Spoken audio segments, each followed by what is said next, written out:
So now we're going to go back to AIDS, right? Because that's why you came. You came because of AIDS. Well, what's the difference with AIDS and pneumonia? What's the difference with AIDS and TB? There is no difference. I should know that. Remember, I was arrested and charged with practicing medicine without a license. You stood by and watched them arrest me. Because you were a little bit more asleep, you didn't get up and say, well, hold it, he's defending our mother. Let us go see how we could help this institute.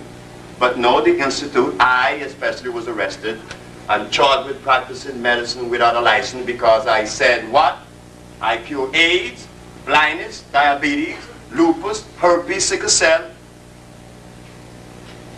It sounds fantastic. It sounds gross. It sounds like it is impossible. Sure, it is impossible because we forgot our mother and we have been entertaining the Western medicine.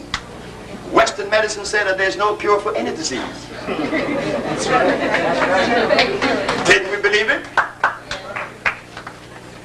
They also told us that sickle cell is the result of God giving us sickle cell to fight malaria. You mean to tell me that God loves us that much?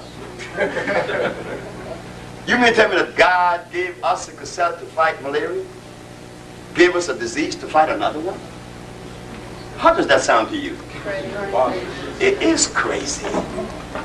Sure, I know you guys are wiser than me. Of course you are. Because you are more than I am. I'm only one. And everything I got it from you because I didn't go to school. I grew up in Louisiana with brothers in the pool hall. Niggers, as they call us then. But I'm one. But those niggers, you will hear what they helped me to put together. The vocabulary, the consistency, the organization I got from those niggas in those pool halls. So we begin now. They told us that disease is the result of germ, virus, or bacteria. Am I right? Who said that? The Caucasian again. But how do you know that's true? Have we done any research independent to that of the European? He done his research. Fine. The Japanese did his. Good. But what about my mama? My mama needs representation too, isn't it? I want to hear what my mama have to say. Well, my mama said that there's no such thing as a germ, a virus, or a bacteria. What did you say, Dr. Sebi? This is in court. This is the Supreme Court of the United States. The judge said, what did you say? I said, there is no such thing as a germ, a virus, or a bacteria. Then what is it? I said, man, it is a microbe that is generated in the body when erosion begins. So you see, explain that. I said, very simple. If I take a very healthy human being and lay them on this table and not move them for a month, when I raise them, what are they going to have on their back? A bed sore. And inside that bed sore would be some little worms, isn't it? Sure. But where did the worms come from and where were they birthed? In the man himself. Ah, but why the bed sore? You didn't move that person.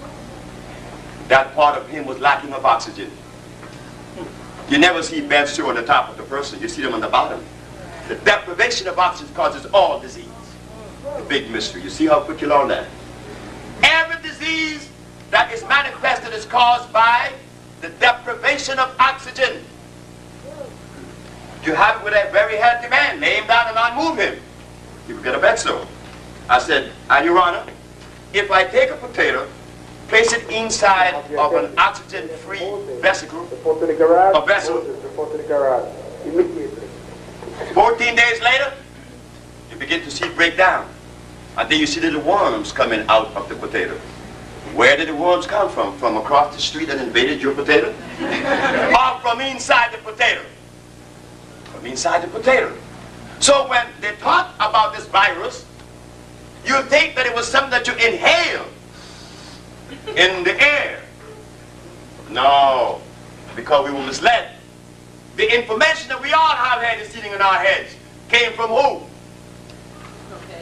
Who told us that carrots were good? Was it our mother? No. And I said that carrots is no good. Why you get angry with me? You should be happy. But WNIB was not too happy. You see? They were angry. the health enthusiasts and the health promoters was offering us carrot juice for vitamin A. But there is nowhere in your body you have vitamin A to use that carrot. So therefore, assimilation is impossible. We go back again to the virus. Then they said, well, we threw out virus, right? Now we go to germ. They said that disease is the result of what? Germ, virus, or bacteria. But we just threw out virus because the man had a bed sore. And he got it because of what? Not moving him. His body was being deprived of oxygen.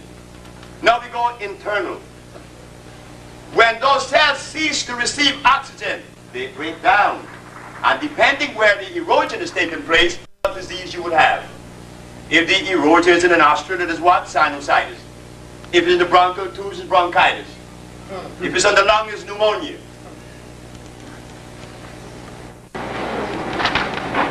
How about the germ and the bacteria? Remember what we said, that nature only creates those things that complement itself in support of life. How does a germ or a bacteria support life? They never existed. Everything in nature complements. Everything complements. A bacteria, a germ, or a virus simply does not exist. It is a manifestation that is caused by erosion.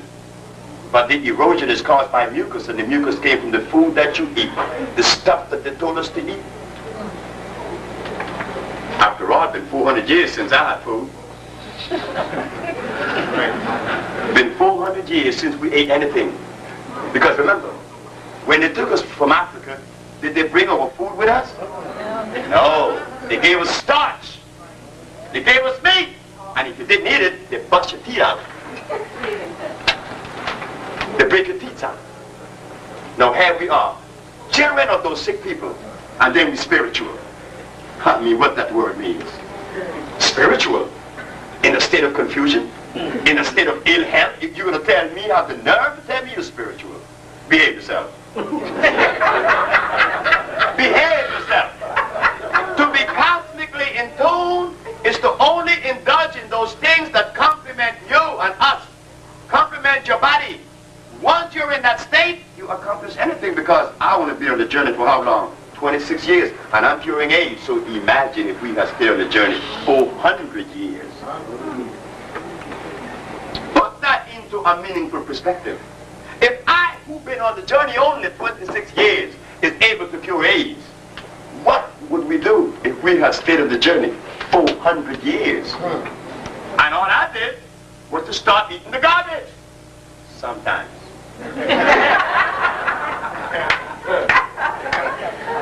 I'm you. I'm addicted with salt. I'm addicted with sugar that came from Europe. Did not come out of Africa. Cane did not come out of Africa. Because cane is also a hybrid plant. It was made. It's a laboratory product. You see?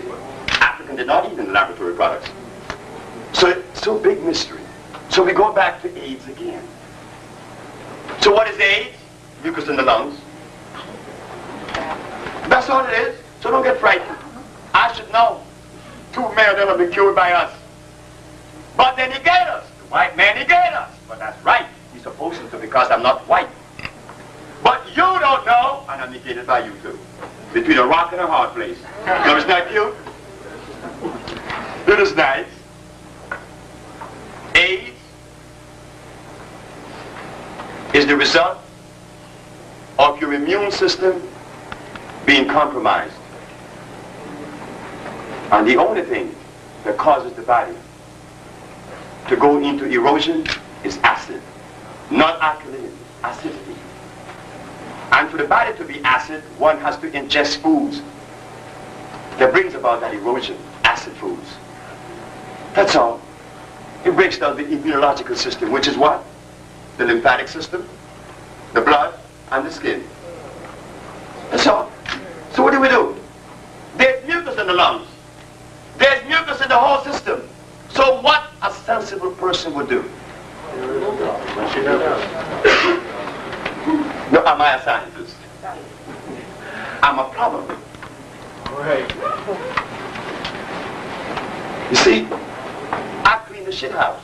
Because that's all I do. Clean the shit house. Clean the colon. Clean the cells. Clean the body. And there the body receives oxygen and reproduces itself, all the cell that has been eroded. You cut your nails, they grow back. Am I right? You cut your hair, they grow back. But the difference with the hair and the nails, they are out in oxygen all day long. But the cells internally has to receive that oxygen. You see, so now what do? We de-obstruct those arteries. You know, all that milk that you've been drinking all these years? And the cheese that Reagan feed our grandmothers?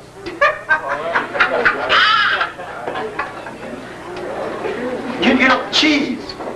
Do you know what you were telling a race of people when you feed their ancestors cheese? He has no respect for us.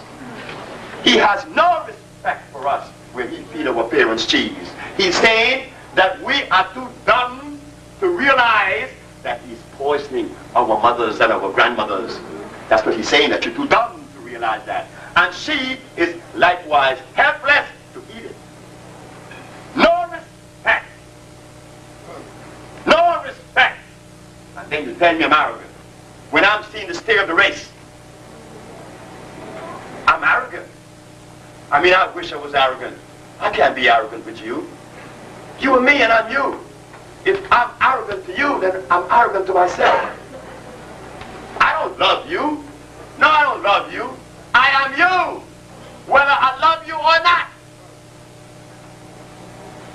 So we talk about disease. It's fed to us every day. Our immune system is being compromised right now. Because I'm inside this building, I can't breathe air that my parents was breathing in Africa on the plane, standing up on a hill and the breeze blowing by. I can't do that now. And I have to wear these clothes all over me and wrapped up because the police that called my parents savages would then take me to jail. I can't do what my poor parents did. I can't live healthy anymore because I have to wear clothes. Because the religion says that I am a savage. Every religion said I was a savage. Well, I prefer the non-religious position because then I could embrace everybody and go back to my parents.